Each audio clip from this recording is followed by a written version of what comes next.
Bismillahirrahmanirrahim. Assalamualaikum warahmatullahi wabarakatuh. Kita bertemu kembali dalam mempelajari hukum tajwid yang seterusnya, iaitu hukum mad lazim. Di bawah pelajaran 3 boleh lihat buku teks muka surat 18 dan muka surat 19. Kita teruskan kepada mad lazim. Bagaimanakah cara kita nak kenal mad lazim ni? Mad lazim ni ialah huruf mad bertemu dengan huruf yang bertanda sukun ataupun bertanda mati ketika bacaan secara wasal ataupun ketika bacaan secara waqaf. Okey, contoh bacaan secara wasal, kita lihat perkataan al-ana. Okey, dekat situ mana dia huruf mad dan juga tanda sukunnya. Huruf mad ialah huruf alif bertemu dengan tanda sukun yang terdapat di situ. Itu adalah bacaan secara wasal. Manakala bacaan secara waqaf, kita lihat sad. Okey, kita lihat sad tu, huruf sad kalau kita tulis ejaannya sad, alif, dal. Jadi huruf madnya ialah huruf alif dan bertemu dengan huruf yang bertanda sukun iaitu dal yang bertanda mati. Jadi kita baca sad. Okey, itu adalah cara nak mengenali mad lazim. Okey, kita lihat beberapa istilah yang akan kita bertemu di dalam tajuk ini nanti, iaitu fawatihus suwar, iaitu huruf-huruf sebagai pembukaan surah, iaitu potongan ayat yang terdapat pada pembukaan surah. Sebagai contohnya, fawatihus suwar, kita Yasin, Alif Lam Mim, ataupun Nun, Qaf. Itu adalah pembukaan surah. Ataupun idgham, iaitu dimasukkan bunyi huruf pertama kepada huruf yang kedua, dan juga gunnah, iaitu ada dengung sebanyak 2 harakat. Okey, kita terus kepada secara terperinci tentang mad lazim ni. Mad lazim ni dia terbahagi kepada 2, iaitu mad lazim harfi dan juga mad lazim kalimi. Dan kedua-dua harfi dan kalimi tu pecah lagi kepada 2, harfi mukhaffaf, harfi musaqqal, kalimi mukhaffaf, kalimi musaqqal. Nanti kita akan lihat contoh-contoh dia secara terperinci. Kita kaji dulu tentang mad lazim harfi, iaitu yang pertamanya mad lazim harfi mukhaffaf. Hendaklah dibaca sebanyak 6 harakat.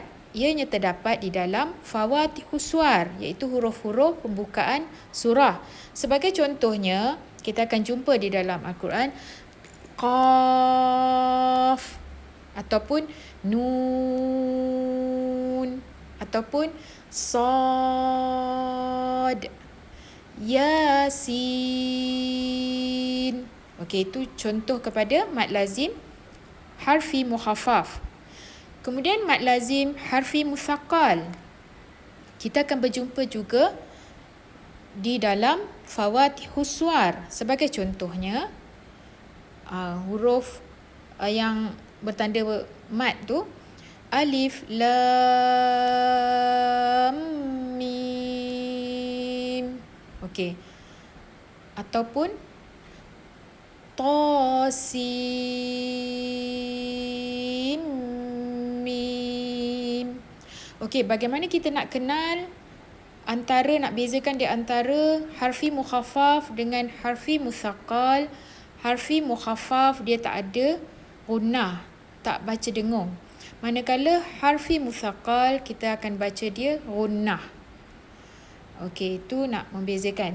Kemudian kita akan lihat contoh-contoh mad lazim harfi mukhaffaf dulu. Sebagai contohnya, Nun,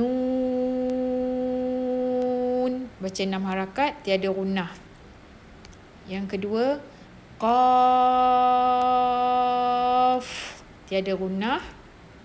Yang ketiga, Sad, 6 harakat, tiada gunnah. Dan juga ini contoh yang seterusnya, Yasin. Sama juga mad lazim harfi mukhaffaf. Ini pun contoh mad lazim harfi mukhaffaf. Ini contoh yang sama. Okey, mad lazim harfi mukhaffaf.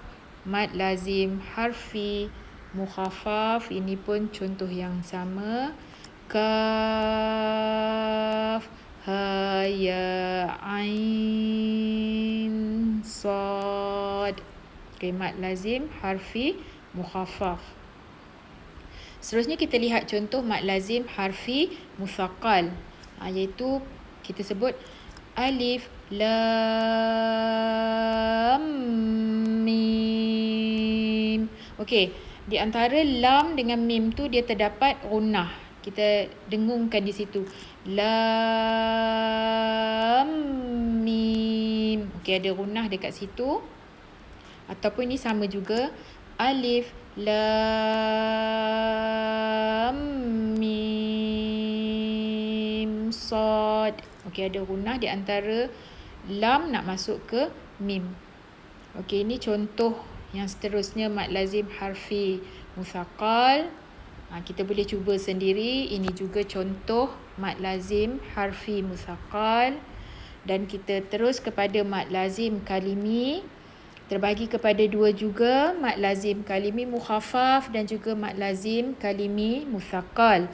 Mad lazim kalimi mukhaffaf hendaklah dibaca 6 harakat, iaitu contohnya terdapat 2 contoh di dalam Al-Quran, iaitu perkataan al-ana. Okey, perkataan ini kita akan jumpa di dalam surah Yunus ayat 51 dan juga surah Yunus ayat 91. Kita lihat terus mad lazim kalimi musaqqal, iaitu huruf mad yang selepas huruf mad tu ada tanda syaddah ataupun ada tanda tasydid ataupun tanda sabdu. Sebagai contohnya malhaqqah, yuhajjukum. Okey, yang seterusnya tu kita boleh praktis sendiri bacaannya. Okey, kita lihat contoh secara jelas ya. Mad lazim kalimi mukhaffaf. Al-ana. Ini dalam surah Yunus ayat 51 dan juga surah Yunus yang keduanya surah Yunus ayat 91. Al-ana. Okey, ini contoh mad lazim kalimi mukhaffaf. Kita lihat contoh mad lazim kalimi musaqqal macam yang Ustazah dah sebut tadi. Ni kita nampak jelas ya, iaitu tanda mad bertemu dengan qaf yang ada tanda tasydid ataupun bertanda sabdu. Malhaqqah. Okey, contoh yang kedua waladdallin.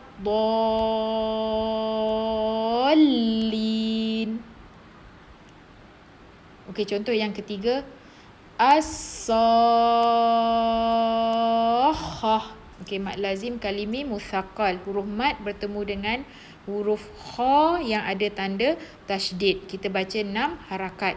Okey, kita boleh tengok contoh seterusnya. Anda boleh berlatih sendiri cara sebutannya 6 harakat. Ini pun contoh mad lazim kalimi musaqqal. Mad lazim kalimi musaqqal banyak ya terdapat di dalam Al-Quran, contoh-contoh mad lazim kalimi musaqqal. Okey, ini pun contoh mad lazim kalimi musaqqal. Okey, jadi itu saja untuk mad lazim, hukum mad lazim. Kita boleh ulang kembali, mengingatkan kembali mad lazim yang terbahagi kepada 2, iaitu kalimi dan juga harfi. Kalimi terbahagi kepada 2, kalimi mukhaffaf dan kalimi musaqqal. Manakala mad lazim harfi terbahagi kepada 2, harfi mukhaffaf dan juga harfi musaqqal. Okey, anda boleh tengok tadi contoh-contoh perkataan-perkataan, kalimah-kalimah ataupun ayat-ayat tu, boleh praktis sendiri cara sebutannya. Pastikan cara bacaannya sebanyak 6 harakat. Okey, anak-anak boleh cuba cuba baca sendiri sebutannya sendiri. Jadi untuk itu moga semuanya boleh faham. Amalkan membaca Al-Quran dengan bacaan yang bertajwid. Ya. Okey, kita berjumpa lagi. Terima kasih ya. Assalamualaikum warahmatullahi wabarakatuh. Jumpa lagi.